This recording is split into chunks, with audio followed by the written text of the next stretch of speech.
Hello everyone, ये हमारा part 4 है। चैप्टर 3 का स्पेक्ट्रम की बुक चल रही है मॉडर्न हिस्ट्री में, ठीक है। And India on the eve of British conquest, ये हमारे चैप्टर का नाम है, ठीक है। इससे पहले हमने जो 3 पार्ट्स हैं वो कवर कर लिए हैं, ठीक है। वो देख लेते हैं। इंट्रो देख लिया हमने, चैलेंजेस बिफोर द मुगल्स भी हमने चेकआउट पहले कर लिया है। एंड वीक रूलर्स जो कि हमने 12 पढ़े थे, ये भी मैंने लास्ट वीडियोज़ में बता दिए हैं। ये पूरी जितनी भी स्लाइड्स हैं आपको मेरे टेलीग्राम चैनल पर मिल जाएंगी, ठीक है। एंड आगे ये जो है causes of decline of Mughal empire, ये भी हमने पढ़ लिया था। राइज ऑफ रीजनल स्टेट्स, ये भी कवर हो चुका है।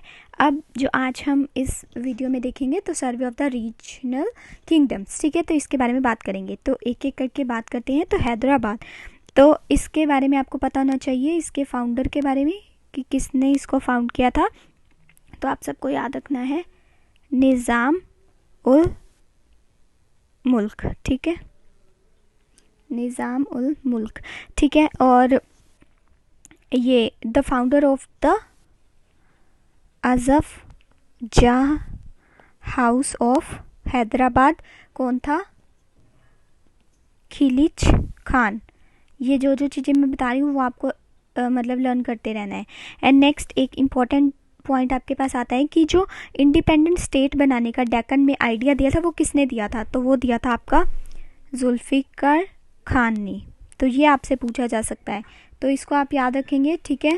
ये इम्पॉर्टेंट है कि इसने आइडिया दिया था ऑफ इंडिपेंडेंट स्टेट बनाने की, ठीक है, इन डेक्कन, ठीक है। उसके बाद लेकिन इसकी जुल्फ़िकार खान की 1713 में डेथ हो जाती है और ये इसका जो ड्रीम था वो सक्सेस नहीं हो पाता है, ठीक है, अनफुलफिल्ड रह जाता है। एंड जो खिलीच खान था, जो कि फाउंडर माना जाता है अजफ जाह हाउस, उसके बारे में अब हम देख लेते हैं। वो एक तरह से ना हेट करता था, मतलब ये खिलीच खान हेट करने लग गया था मुग़ल एम्पायर से, क्योंकि उस मुग़ल एम्पायर ने, मतलब उस टाइम पे जो हैदराबाद में था, तो क्योंकि उसने क्या किया था, मुबारिस खान को जो है ना अपना गवर्नर बना दिया था और फुल फ्लैज जो वॉइसरॉय था डेक्कन का वो डिक्लेयर कर दिया था, ठीक है। एंड फिर जो खिलीच खान होता है वो इससे फाइट करता है, किससे? मुबारिस खान से। And he defeated and later killed him in the battle of the, ये इंपॉर्टेंट है, किस बैटल में इसको मारा था, मतलब ये मुबारिस खान को मार दिया था इसने, इससे लड़ाई करके, ठीक है। उसके बाद सारा कंट्रोल किसके पास आ जाता है? खिलीच खान के पास 1724 में। एंड ये पूरा कंट्रोल डेक्कन वाले एरिया में अपने अंडर ले लेता है। एंड 1725 में वॉइसरॉय बन जाता है एंड अपने आप को जो टाइटल देता है किस चीज़ का? अजफ जाह, ठीक है, इसका। तो अगर इसके हाउस का फाउंडर पूछा जाए तो खिलीच खान, और हैदराबाद का फाउंडर पूछा जाए तो निज़ाम उल मुल्क। First idea of independent state of Deccan किसका आया था? तो जुल्फ़िकार खान का, ठीक है। तो ये सब हैदराबाद में कवर होगा। आगे चलते हैं, अवध की बात करते हैं। तो फाउंडर ऑफ इंडिपेंडेंट अवध जो है उस किसको माना जाता है? सादत खान को, ठीक है। और इसका दूसरा नाम है जिसको बुलाया जाता है बुरहान उल मुल्क, ठीक है। और ये जो सादत खान था जिसने अवध को फाउंड किया था, ये एक सिया मुस्लिम था, ठीक है। और इसने ज्वाइन किया था in conspiracy against the Sayyid brothers, क्योंकि आपको मैंने बताया था सैयद ब्रदर्स को क्या माना जाता था? किंग मेकर, ठीक है, क्योंकि ये खुद ही किंग को बनाते थे और खुद ही फिर उसको मरवा देते थे, ठीक है। ये सब बातें हमने लास्ट लेक्चर्स में कर ली हैं। तो ये ज्वाइन कर लेता है, जो कॉन्स्पिरेसी करते थे अगेंस्ट द सैयद ब्रदर, इनके खिलाफ जो है सादत खान चला जाता है, ठीक है। और जो कि रिजल्ट देता है मतलब इनके खिलाफ जाके मनसब्स ऑफ 5000, ठीक है, इसको मिलते हैं। सादत खान को 5000 मनसब मिलते हैं, लेटर बाद में इंक्रीज कर दिया जाता है 5000 to 7000। Later driven out of the court he was promoted to found a new independent state. बाद में ये अपना अलग स्टेट बना लेता है, क्योंकि हम पढ़ ही रहे हैं कि अलग स्टेट्स किस किसने बनाया है, ठीक है। तो उसके बाद सादत खान जो था वो सुसाइड कर लेता है, ठीक है। क्यों सुसाइड कर लेता है? Due to the huge pressure from the Nadir Shah, क्योंकि उस टाइम पे नादिर शाह जो है वो भारत में काफ़ी लूटपाट करके ले जाता है, तो काफ़ी प्रेशर आ जाता है सादत खान के ऊपर, इसलिए ये सुसाइड कर लेता है। ठीक है, उसके क्योंकि वो ना काफ़ी ह्यूज बूटी डिमांड कर रहा था सादत खान से, कौन? नादिर शाह। ठीक है, उसके बाद ही वो सक्सीडेड बाय द, इसके बाद मतलब कौन आता है? तो सफदरगंज। ठीक है, ये नवाब बन के आता है, कहाँ का? अवध का। ठीक है, तो फाउंड किसने किया था? सादत खान ने, ये आप याद रखेंगे। ओके, उसके बाद आगे चलते हैं, बंगाल की बात करते हैं। तो इसका फाउंडर किसे माना जाता है? मुर्शीद कुली खान। ठीक है, तो ये इसका फाउंडर था बंगाल का इंडिपेंडेंट स्टेट बनाने के लिए, और ये एक कैपेबल रूलर था, और इसके टाइम पे जो स्टेट थी वो काफ़ी प्रॉस्परस हो गई थी। And he succeeded in 1727 by his son, मतलब इसके बाद 1727 के बाद जो है इसका सन इसको सक्सीड करता है, जिसका नाम होता है शुजा-उद-दीन। ठीक है, एंड उसका जो सक्सेसर होता है वो होता है सरफराज खान, जो कि मार दिया जाता है, किल कर दिया जाता है 1740 में। किसके द्वारा? अलीवर्दी खान। ये कौन होता है? ये बिहार का डिप्टी गवर्नर होता है उस टाइम पे एट घेरा। ठीक है, घेरिया। तो यहाँ पे ये अपॉइंट होता है, who assumed the power and made himself independent of the Mughal emperor by giving yearly tribute. ठीक है, तो आप देख सकते हैं ये कैसे कैसे चला। तो मुर्शीद कुली खान, जिसको फाउंडर माना जाता है बंगाल का, ये काफ़ी अच्छा कॉम्पिटेंट रूलर था ये। ठीक है, प्रॉस्परस स्टेट बनाई इसने। ठीक है, 1727 में इसका सक्सेसर, इसका सन ही आ जाता है उसकी जगह पर, शुजा-उद-दीन। ठीक है, उसके बाद उसका सन आता है सफदरजंग खान, 1740 में इसको मार दिया जाता है बाय अलीवर्दी खान, जो कि बिहार में डिप्टी गवर्नर था। ठीक है, नेक्स्ट पे चलते हैं, जो कि राजपूत हैं, उनकी बात करते हैं। तो इन्होंने काफ़ी ट्राई किया कि ये अपना जो मतलब इनका जो एरिया था ये रीएस्टैब्लिश कर सके इंडिपेंडेंट स्टेट को। कौन सी सेंचुरी में? 18th सेंचुरी में। And this force the Mughal ruler, जो कि Bahadur Shah, to march against the Ajit Singh, who had form the alliance with the Jai Singh two and the Durgadas Rathore. ठीक है, तो यहाँ पे हमने किस किस की बात की कि जो बहादुर शाह था वो अगेंस्ट होता है किस किस के? अजीत सिंह के, क्योंकि इसने किसकी अलायंस के साथ जो है अपना अलग स्टेट बनाया होता है? Jai Singh two and Durgadas Rathore.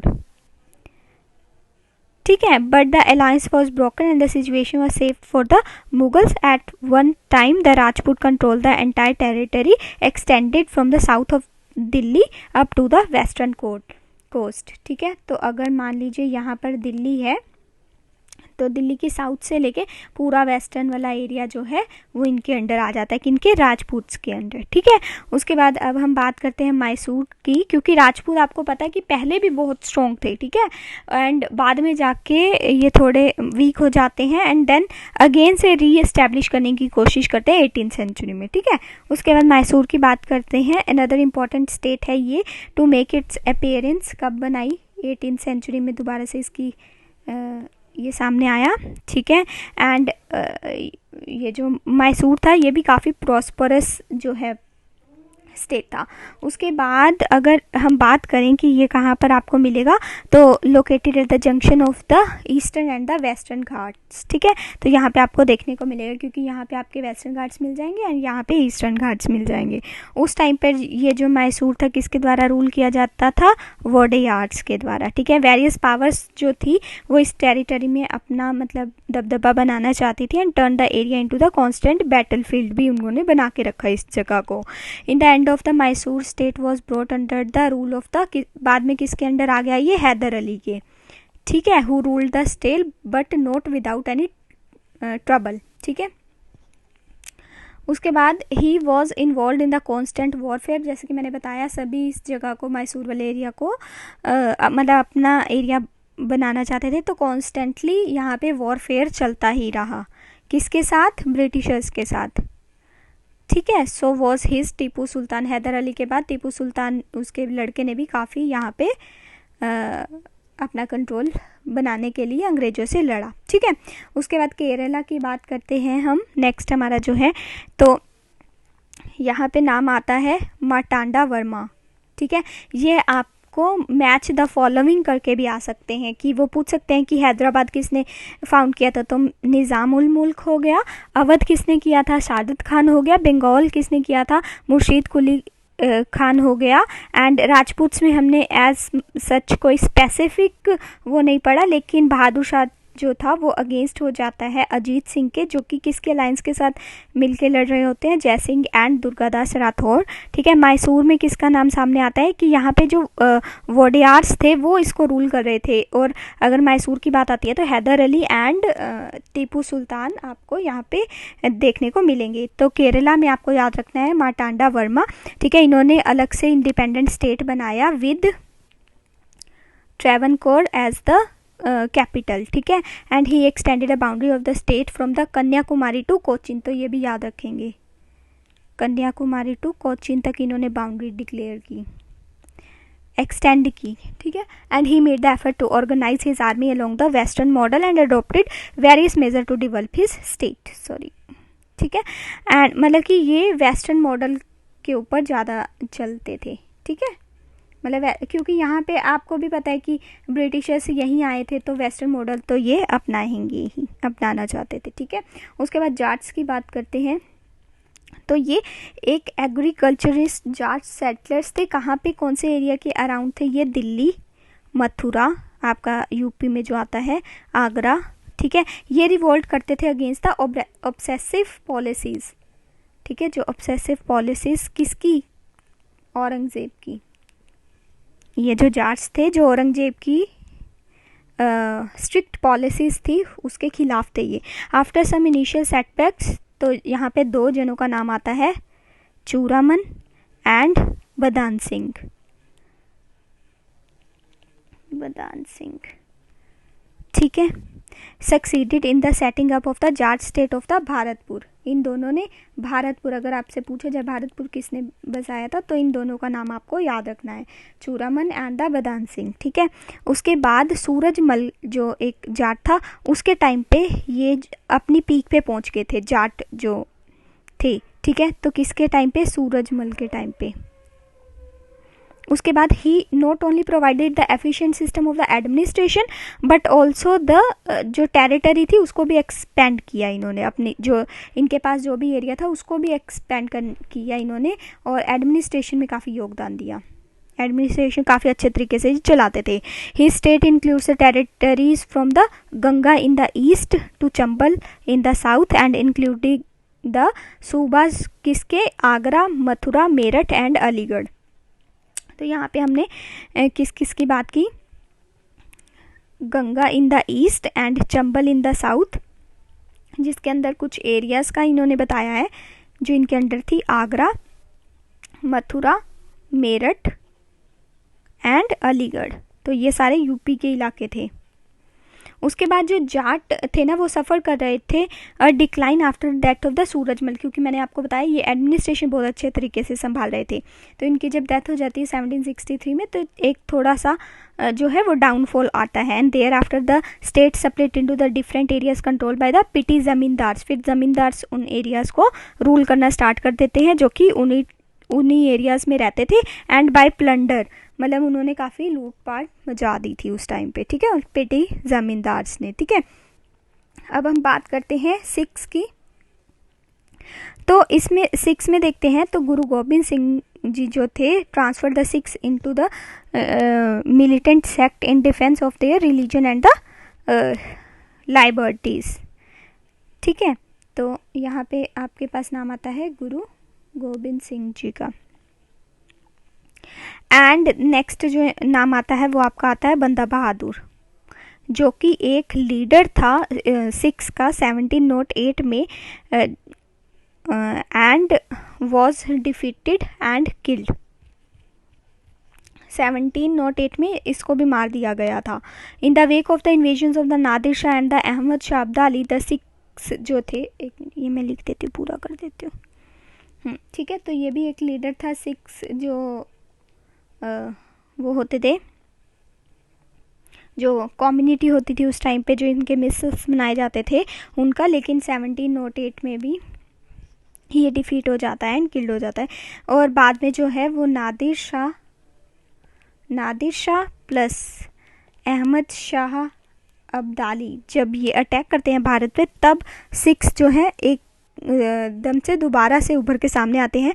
And at this stage ये ऑर्गेनाइज करते हैं अपनी जो ऑर्गेनाइजेशन थी उसको 12 मिसल्स, और आप बोल सकते हैं confederacies, which exercise control over the different part of the kingdoms. ठीक है, उसके बाद the credit for establishing a strong kingdom of Punjab किसको मिलता है? रंजीत सिंह को। वेरी इंपॉर्टेंट, पंजाब को किसने बसाया अगर आपसे पूछा जाए तो रंजीत सिंह को ज़्यादा क्रेडिट जाता है। He was the son of the, ये किस मतलब इनके फादर कौन थे? महान सिंह, जो कि लीडर थे शुक्र चक्रीय मिसल के। तो ये पूछा जा सकता है कि ये कौन सी मिसल से बिलोंग करते थे, तो शुक्र चक्रीय मिस। ठीक है, and Ranjit Singh brought under the control the area extend, मतलब इन्होंने और जो इनके फादर ने अपने अंडर रखा था, रंजीत सिंह ने और भी उस एरिया को एक्सटेंड कर दिया था from the Sutlej to Jhelum. ठीक है, एंड ही कॉन्कर्ड लाहौर भी इन्होंने कॉन्कर कर लिया था, कब?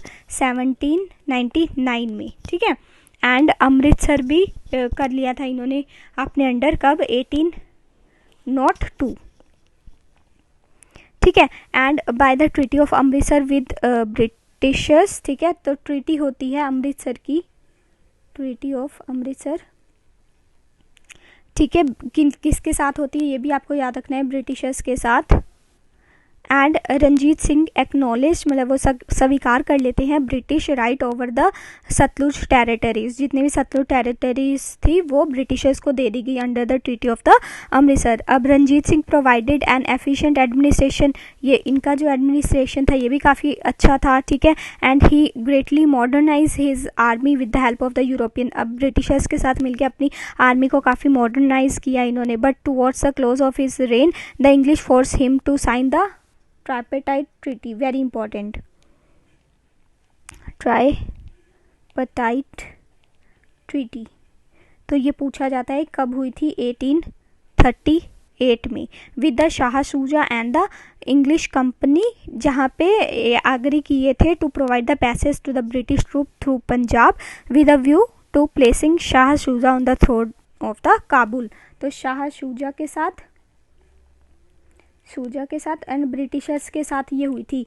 और अब इनको जो है इस ट्रीटी के अंदर ये बोला गया कि मतलब ये इन्होंने अलाउ कर दिया कि ये पंजाब के थ्रू अपनी ट्रूप्स को भेज सकते हैं। एंड काबुल पे किसको बिठा दिया इन्होंने, मतलब ब्रिटिशर ने?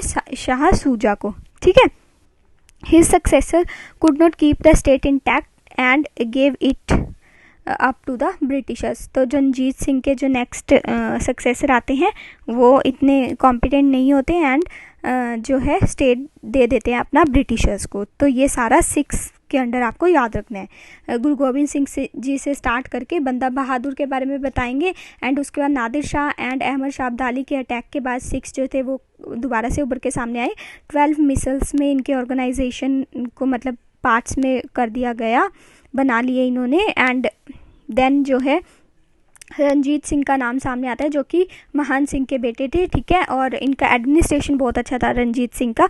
शुक्र चक्रीय मिसल से ये बिलोंग करते थे। एंड ट्रीटी ऑफ अमृतसर में जो है इन्होंने सतलुज वाला एरिया जो है वो सारा ब्रिटिशर्स को दे दिया था। देन ट्राइपेटाइट ट्रीटी होती है जो कि 1838 में होती है, एंड शाह शुजा को जो है वो काबुल पे बिठा दिया गया।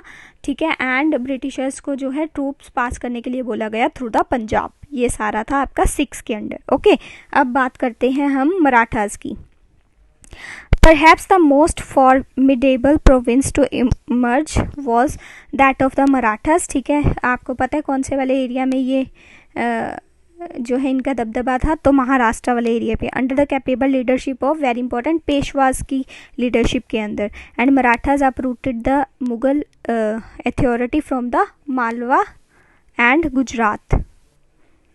ठीक है, एंड इन्होंने अपना रूल एस्टेब्लिश कर लिया. At one time they claim the right of the chief inhibitors of the Mughal domination till their authority was challenge by the Ahmad Shah Abdali. जब थर्ड बैटल ऑफ पानीपत हुआ था 1761 में. तो थर्ड बैटल ऑफ पानीपत जो हुआ था, आपको याद रखना है कि ये किस किस के बीच में हुआ था. तो एक तो थे मराठास एंड अहमद शाह अब्दाली. और जीता कौन था? अहमद शाह अब्दाली जीता था. ठीक है. Marathas quickly recovered from the defeat and offer the most forward challenge to the East India company.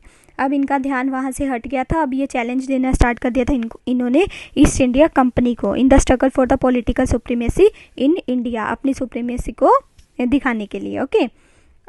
Next हम बात करते हैं, यहाँ पे थोड़ा सा ये गलत लिखा हुआ है. तो रोहिला खंड है ये. ठीक है. रोहिला खंड एंड फारुखाबाद ये यहाँ पे लिखा हुआ है. तो ये जो स्टेट्स थी, states of Rohilkhand and kingdom of the Bangash Pathans were fall under the fall of the, मतलब ये कब सामने आई? Fall out of the Afghan migration कब हुआ था? जो 17th सेंचुरी में. ठीक है. उसके बाद लार्ज स्केल जो था इमिग्रेशन होता है of Afghans into India. India में आते हैं अफगान से, लार्ज माइग्रेशन होता है यहाँ इस टाइम पे. ठीक है. उसके बाद political and economic disruption start हो जाती है कहाँ पे? अफगानिस्तान में. एंड उसके बाद अली मोहम्मद खान ये एडवांटेज लेता है, took advantage of the collapse of the authority in the north India following the Nadir Shah invasion, क्योंकि नादिर शाह ने भी लूटपाट की थी. And to set up a petty kingdom जिसका नाम है आपका रोहिला खंड. तो अगर आपसे पूछा जाए रोहिला खंड किसके द्वारा इस्टेब्लिश किया गया था, तो ये आपके पास आता है अली मोहम्मद खान के द्वारा, क्योंकि उसके पास एक काफ़ी अच्छा सुनहरा मौका था पिटी किंगडम को, क्योंकि नादिर शाह का इन्वेजन हुआ था वहाँ पे. उसके बाद this was the area of the Himalayan foot hills between the, कहाँ पर मिलेगा ये आपको मिलेगा Kumaon in north and Ganga in south के बीच में. ठीक है. तो रोहिलास जो थे वो रोहिला खंड के ही रहने वाले थे, और ये जो थे सफ़र कर रहे थे heavily at the hands of the other powers in that area. और इन एरियाज़ में कौन कौन कर रहा था? मैंने आपको पहले भी बताया था कि जाट्स जो थे वो एंड द अवध रूलर्स. ठीक है. तो आपको अगर पूछा जाए कि ये रोहिला खंड कहाँ है, तो जो जाट्स वाला एरिया था वहीं पर ही था ये. ठीक है. रोहिलास भी वहीं पर ही रहते थे. उसके बाद जो मराठास थे वो भी बाद में आ जाते हैं इस वाले एरिया में, एंड ब्रिटिशर्स भी आ जाते हैं. ठीक है. उसके बाद अब बात कर लेते हैं, इसी की बात कर रहे हैं हम, मोहम्मद खान बनगश. तो ये एक अफ़गान था. इसने थोड़ा ऊपर लिखा. तो ये जो है मोहम्मद खान बनगश, तो इसने जो है इंडिपेंडेंट किंगडम एस्टैब्लिश किया. ये अफ़गान रूलर था ईस्ट ऑफ दिल्ली में, दिल्ली की ईस्ट वाले एरिया में, एरिया अराउंड द फरुखाबाद. ठीक है. During the reign of the, किस रेन में एस्टैब्लिश किया था? Farrukhsiyar and the Mohammad Shah. Farrukhsiyar and Mohammad Shah. ठीक है. तो ये आपका ये पूरी स्टेट्स जो है वो कवर हो जाती हैं. अभी नेक्स्ट पे चलते हैं. इसमें सिर्फ इतना ही था, इसमें आपको इसका नाम याद रखना है. ठीक है. एंड इसमें रोहिला खंड में आपको ये किसका नाम याद रखना था? अली मोहम्मद खान का. आगे चलते हैं. तो अब बात कर लेते हैं हम nature and the limitations of the regional states. तो नेचर की बात करते हैं. The independent political system that emerge in the provinces continue to maintain the tie with the Mughal imperial authority and acknowledge the emperor's importance as an umbrella.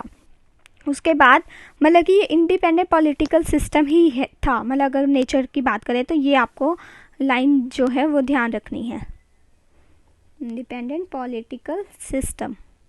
उसके बाद even the rebels chiefs of the Marathas and the Sikhs recognise the emperor as the supreme authority. And उसके बाद जो polity थी वो कैसे emerge होती है? Was the regional in character.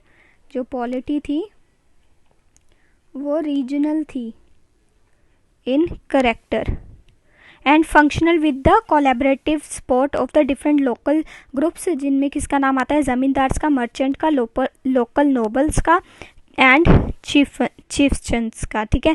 And provincial rulers जो थे वो भी टेक केयर करते थे local interest to maintain the administration and also जो जैसे एग्जाम्पल के तौर पे अगर देखा जाए, Mysore rulers did not recognise the local chief, ये भी प्रॉब्लम जो है वो सामने आती है। अब हम बात कर लेते हैं लिमिटेशंस की, एंड ये वाली बात, एंड इसमें क्या था कि जो प्रोविंशियल रूलर्स थे वो फेल हो जाते हैं to develop a system based on the sound financial, मतलब financial administration and military organisation के लिए, ठीक है। And though some of them try to modernise the Mysore and on the whole they were backward in science and technology, science and technology पर इतना focus नहीं देते थे ये, ठीक है। अनदर बैकवर्डनेस जो थी क्या थी कि जो कांस्टेंट वारफेयर चल रहा था वो, ठीक है, एक तो साइंस एंड टेक्नोलॉजी को नहीं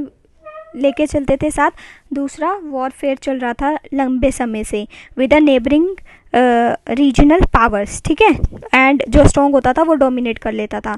इन fact these states were strong enough to challenge the Mughal power but none was able to replace it with the stable polity at all India level, ठीक है। उसके बाद एक चीज़ की बात हम कर लेते हैं, जागीरदारी क्राइसिस, जो कि intensified as income from agriculture declined and the number of the contenders for a share of the surplus multiplied। and अगर हम बात करें ट्रेड की, इंटरनल एंड फॉरेन, मतलब ये दोनों तरीके से जो एक्सपोर्ट इंपोर्ट हो रहा था वो कंटिन्यू था without any disruption and even और भी फल फूल रहा था, but the rest of the economy स्टेगनेटेड थी, वो वहीं पे रुकी हुई थी। तो ये सब कुछ आपका लिमिटेशंस के अंदर आ जाता है।